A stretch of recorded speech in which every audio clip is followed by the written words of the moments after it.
Here we are, lesson 6.10, reuniting a nation. This is going to be a grave issue for the United States, how to rebuild the country after 4 long years of the bloody Civil War. The defeat of the Confederacy reaffirmed the constitutional supremacy of the federal government and abolished slavery. But the bitter legacy of the Civil War complicated and frustrated the overwhelming task of reuniting the nation. Two presidents, Abraham Lincoln and Andrew Johnson, grappled with Congress over questions that would prove vexing. What was the constitutional status of Southern states? What was the meaning of freedom for the 4 million emancipated slaves? What would a post war free labor South look like? Joining equally in this debate were the freedmen themselves, who seized Reconstruction as an opportunity to claim their social, political, and economic rights. This time period is called Reconstruction. Identify the political, economic, and social changes in the nation faced in 1865. Identify the goals of the Freedmen's Bureau, the Civil Rights Act of 1865, and the 14th Amendment. Recognize the events and the results of Andrew Johnson's impeachment. Complete the warm-up. Read pages 442 and 451. Complete the reading guide. Complete the impeachment of Andrew Johnson activity online. And complete the checkpoint. Okay. Warm up. At the end of the Civil War, the Union faced a daunting challenge: how to best reunite a country that had been torn apart by civil war, and how to reconstruct or rebuild the South. Think back to what you've learned thus far in this unit and try to predict what challenges and issues the country will face during this period known as Reconstruction. And then it says, write these out in your history journal. And just so you know, once again, history journal is nothing you submit. It's just something you do for your own practice, your own thought, your own critical thinking and examination. Okay, so let's go back. And before we begin the reading, we have to remember to get your reading guide. So remember to get your reading guide or lesson answer key and follow along with that. And we're going to start on page 442, which is just the beginning of the chapter of Reconstruction.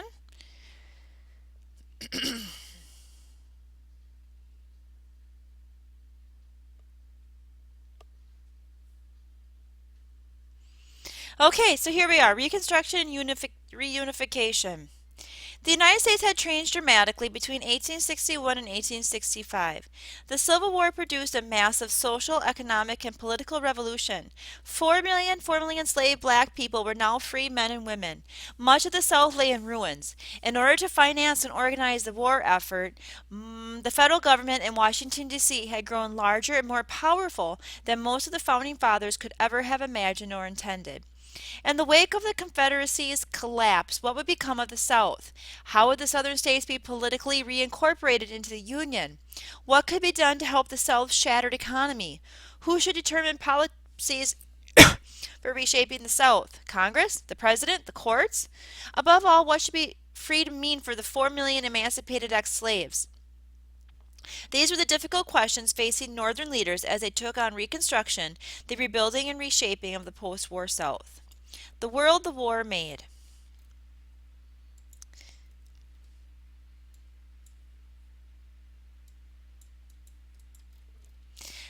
Come on. The Civil War devastated the South both physically and economically. A fifth of the region's adult white males lay dead. Because the war had been fought primarily in the South, much of the southern landscape had showed the scars of war: collapsed bridges, mangled railroad tracks, unfenced fields, deserted barns and houses. One traveler recorded that as he passed through a once bustling town, the only thing left was a single standing chimney. The cities, too, suffered heavy damage. Half of Atlanta was burned to the ground. The physical destruction of battle, combined with the effects of the Union blockade and runaway inflation, had ruined the South's economy. There's a picture of a shattered city. By the end of the Civil War, the Confederate currency was virtually worthless. Southerners resorted to barter to meet their basic needs. Federal officials sent to survey the situation saw large numbers of women and children begging door to door. In December 1865, a Northern magazine noted that in Alabama alone, 200,000 persons are in danger of extreme suffering, if not actual starvation. While the war impoverished the South, it had the opposite effect on the North. Since few battles were fought on Northern soil, the North's roads and cities remained intact. Northern families and meat packers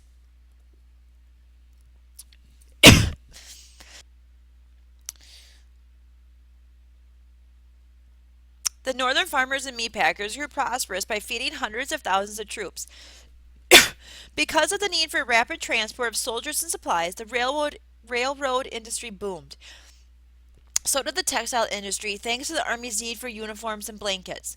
The war prompted the North to develop modern banking and credit systems that would drive a post war period of industrialization and economic expansion. The war also created a larger, more centralized federal government. The federal budget soared from 63 million in 1860 to over 1 billion in 1865. The Republican controlled Congress enacted policies to encourage the nation's future expansion and economic development. In 1862, Congress passed acts that offered free Western land to homesteaders, authorized construction of a transcontinental railroad, and helped the states fund a system of public colleges. These laws laid the groundwork for a period of economic expansion during which the United States would emerge as a world's leading industrial power. And here's just a graph of the federal budget and see how dramatically it increased. After emancipation, the most dramatic outcome of the war was the emancipation of 4 million enslaved people. The 13th Amendment abolished slavery throughout the United States, but the end of slavery raised difficult questions. How would the former slaves support themselves? Were they entitled to the full privileges of citizenship, including the right to vote? How could they deal with lingering racism? In the words of Republican Congressman James Garfield, what is freedom? It is the bare privilege of not being chained. If this is all, then freedom is a bitter mockery, a cruel delusion. As one freedman said, if I cannot do like a white man, I am not free. Before emancipation, many slaves deeply resented the laws that barred them from traveling between towns and plantations without an official pass. In the wake of emancipation, freedmen now exercised the right to travel freely. For many freedmen, travel had a specific important purpose: to reunite with relatives. Many slaves have been sold away from their spouses and children. Now they search far and wide to reconstruct their families. In May 1865, a Union officer wrote to his wife, families which had been for a long time broken up are united. And oh, such happiness! I am glad I'm here. Most such quests, however, ended in disappointment. In other ways, freedmen asserted their freedom. Former slaves insisted on being addressed in respectful terms such as Mr. or Mrs. rather than boy or auntie. They refused to step off the sidewalk when whites approached. When they could afford to, African American women shunned the plain outfits associated with slavery in favor of more elegant and colorful clothing.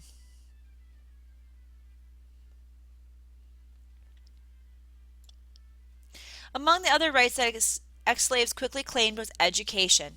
Before the war, every southern state except Tennessee forbade the education of slaves. Immediately after emancipation, freedmen began to establish schools. At first, classes met wherever space could be found, in basements, warehouses, even former slave markets. As soon as they could raise the money, black communities built schoolhouses and hired teachers. African American parents proved willing to undergo financial hardship to provide their children with a chance for a brighter future. Working adults showed an equal determination to educate themselves outside of school. A northern journalist recorded that porters in stores and laboring men in warehouses and cart drivers on the streets had spelling books with them and were studying with them during the time they were not occupied with their work. Before emancipation, slaves and free blacks had been required to sit apart from whites during services in Southern churches. After the Civil War, blacks reacted to such humiliation by withdrawing from white congregations to start their own churches. The ministers of these churches played a central role in the post-war black community. One white Southerner observed that the real leaders in every community of freedmen are the religious exhorters. But African American ministers did not restrict themselves to religious questions, as one put it. A man in this state cannot do his whole duty as a minister, except he looks out for the political interests of the people.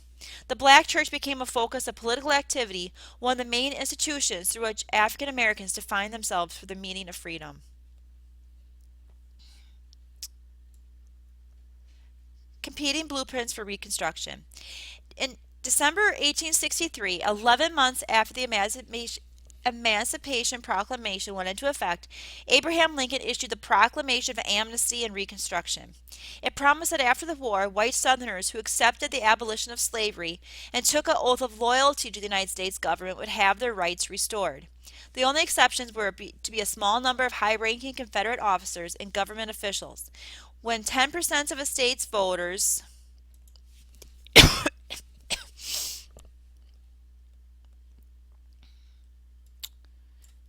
we'll come back to that.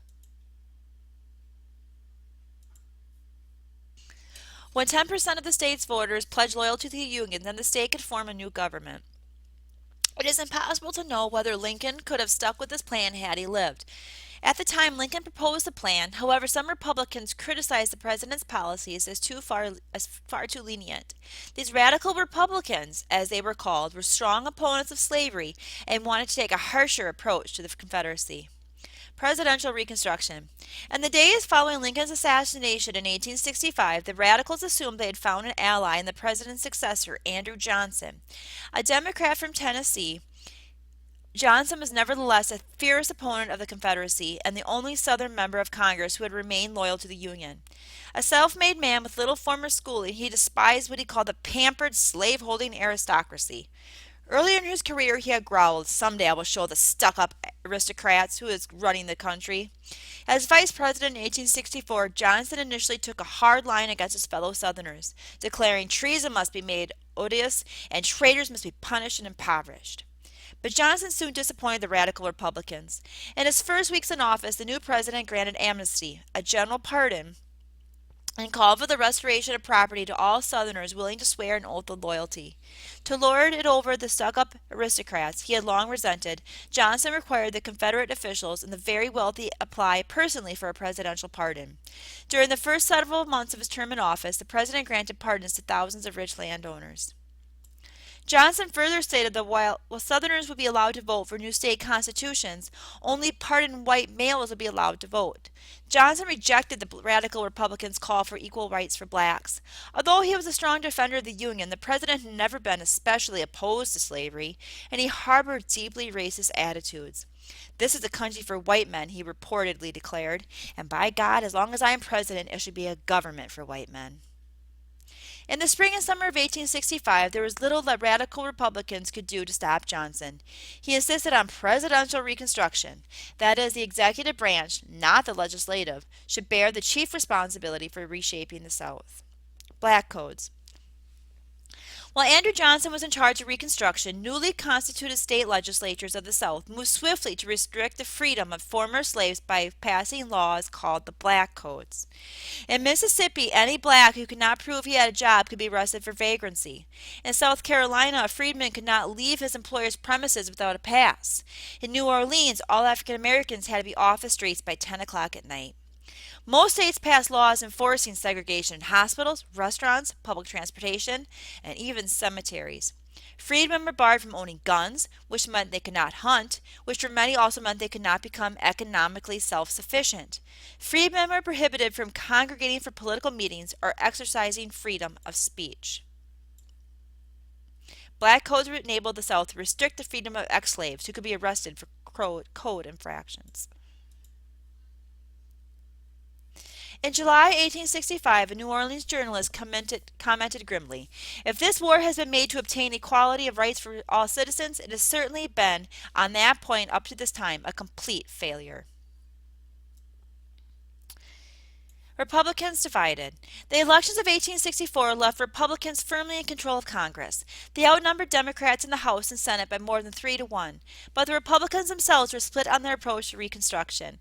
More than half were moderates or conservatives, and while concerned with the plight of the freedmen, wanted the Southern states readmitted to the Union as quickly and painlessly as possible.